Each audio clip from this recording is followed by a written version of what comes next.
Yeah, there's still a few things I need to whine about with the Nintendo Switch 2 that I forgot to cover in the video earlier. New Kirby Air Ride game, I'm so happy. Yeah, hopefully you have $200 lying around so you can buy it. I'm exaggerating, you only need 90. I'm kidding, if you want digital you only need 80. Them acting like adding game chat to the Switch is a crazy feature was hard to watch. So, yeah, I wanted to mention that when I covered it earlier, but I was just so in a flow state insulting them for just the general pricing of the games, I forgot. The fact that they're trying to sell you on game chat is mind-boggling and only goes to show just how truly out of touch Nintendo is as a company. It is shocking. Like, I don't know how you can even exist in this time period and be so isolated from the rest of the world like Nintendo. My friends were defending Nintendo today. I've seen a lot of defense of Nintendo today, actually, which is shocking. I've used that word so many times, but I can't think of other adjectives to describe my bewilderment. It is what I believe to be truly indefensible for Nintendo to be charging $80 for standard digital games and $90 for the physical, which is not a physical game. You are buying a box with a code. Basically, you get a little key and you put the key in. They even state your physical copy is not the game. It doesn't have the full game data. You buy the key and then you download it still. And they charge you an extra $10, $90. Keep in mind, when you go, like, let's take, for example, Australia. Australians are going to be paying like $120, $130 per game. I don't know how you can possibly defend it.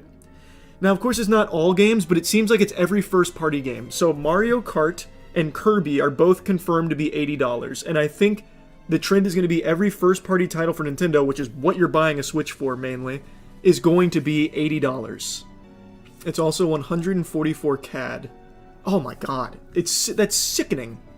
You can't fully blame Nintendo, we just got tariffs today. Nintendo's pricing did not happen in response to the tariffs that got announced after the Direct. That's wild, Cope. This had been planned from Nintendo for the Switch 2. Also, let's look at something else here that I wanted to mention today, but I was too busy ranting about the pricing on games. They have a paid downloadable tour of the Switch. Literally, your tech demo is a paid game. They don't even give it to you for fucking free. This is how greedy Nintendo is. Copied Astrobot and couldn't even make it free. Oh, it's disgusting. It's just disgusting. Nintendo historically always been cheaper than their competitors since the N64. This is very shocking even for Nintendo standards. Yeah, that was one of the big selling points on Nintendo for the longest time. The consoles are cheaper. They always have been cheaper than the competition. Now, they're still cheaper, but only marginally. They're not that much cheaper anymore with the Switch 2 pricing. And while, like, the price of the Switch 2 is higher than I thought it would be, like, that'd still be sensical if the pricing of the games was normal. But you have that coupled with now the increased price on the games that people actually really want for it. It's a recipe for disaster. And another thing to note is that the price on the Nintendo games is never going down. Nintendo games from like 8 years ago are still full price.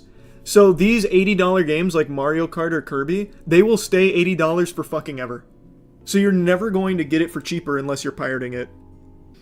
I already know the games won't run well. Can't wait to play Dusk Bloods and Cyberpunk at 15 FPS and the console catching fire.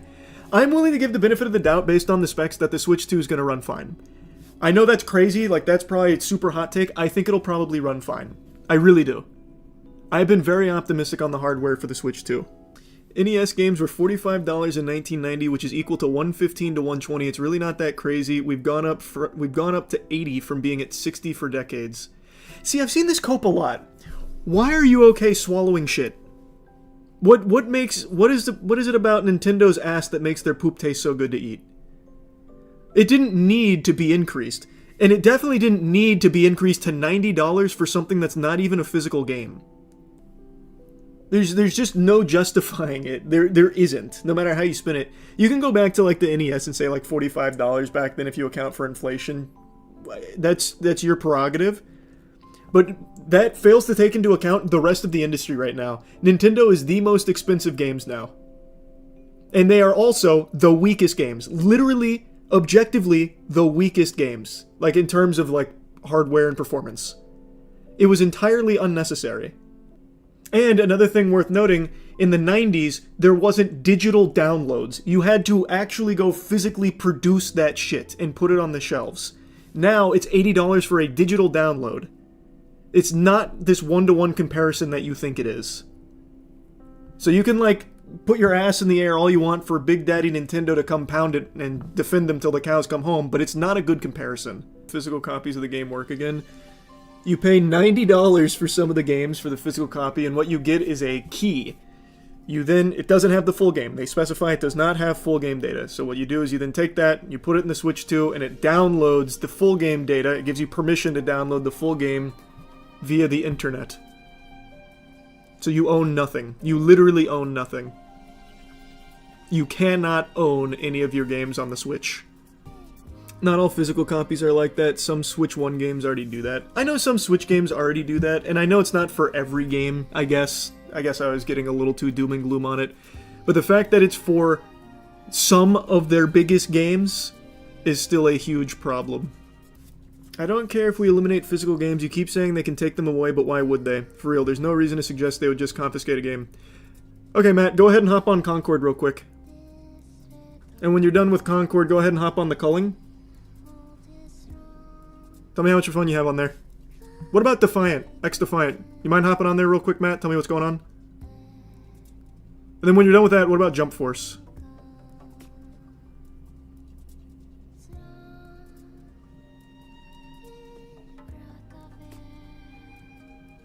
Oh yeah, Gundam Evo is another one you should check out, Matt. It's not about them taking your games away per se. It's not like they're coming into your house and removing your access. Games get taken offline. Games you pay for get taken offline. If you get banned, you lose your games. There are so many ways you lose your games because you don't actually own shit. You own nothing. It's a problem. You're paying for permission, temporary access. You're paying for an idea of a game.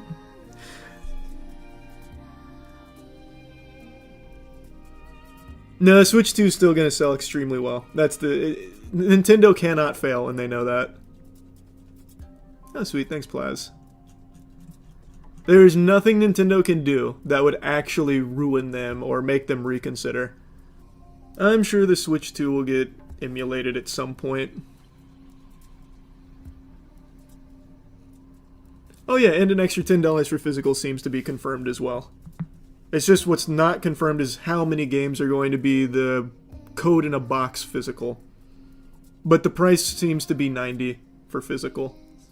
No, we're playing Schedule 1. It's just I needed to keep ranting about Nintendo because there was a lot that I forgot to talk about in the video today. Because I was just too steaming on the fucking prices. That shit is so unbelievable to me. I mean, it's not unbelievable. If any company was going to do it, it was always going to be Nintendo. But it still just fucking sucks because everything's going to follow. And you said it would never happen. Okay, I said $100 GTA 6 will never happen. That's what I said will absolutely never happen. I think it's going to happen now. Nintendo has made it very clear. I think Rockstar can easily get away with $100 GTA 6. So, I was wrong. Is what it is. I was wrong. I think GTA 6 will be $100. I couldn't have seen this coming. Not this early. We just made the jump to $70. Just made it. I didn't think they'd be so quick to $80 and $90. And you called everyone in chat crazy. In my defense, you are all lunatics to think that just raw dogging $100 GTA 6 was actually going to happen. Nintendo did it. When GTA 6 drops and it's $100, it's Nintendo that did it. And you guys did not know that. You didn't know it. You got lucky that Nintendo said, you know what? I do want to charge $20 extra. That's not my fucking fault. I couldn't have seen it coming. I was dealing in the realm of reason. Trump tariffs did it, but die on this hill, Queen. Yeah, I'm sure they responded to the tariffs immediately. Before Trump announced the actual amount of the tariffs. Nintendo saw into the future, knowing the exact amount the tariff was going to hit them for, and they compensated. An expert gambit. Have they said why it's so much? Because they can. I am curious if they're going to say anything about the price. My guess is no, they don't need to. They can just drop it, and people will just buy it. They don't really need to explain, but I'm curious if they will. I would think not, though. Has Nintendo ever backed down on a decision? I don't know. That's a good question. Have they? I can't think of any instances, but maybe chat can. There's a 3DS price drop. Oh, okay, nice. There's one. I feel like Nintendo doesn't have a community that would protest the same way that PlayStation fans would if they did this. No, there's plenty of Nintendo defenders. Like, even just in chat, there's a ton of them. And I've seen a lot of mental gymnastics to justify and explain how this is actually totally reasonable. So, like I said, it's going to be fine for them, and they know that. Do you think gaming as a whole will see a drop in the amount of players now that prices are going up, as well as the poor quality of AAA game titles? I think so. I think we're very close to the bubble finally bursting. I think we're on the cusp. Nah, gaming is getting bigger and bigger every year. Yeah, but eventually it's going to start pricing people out.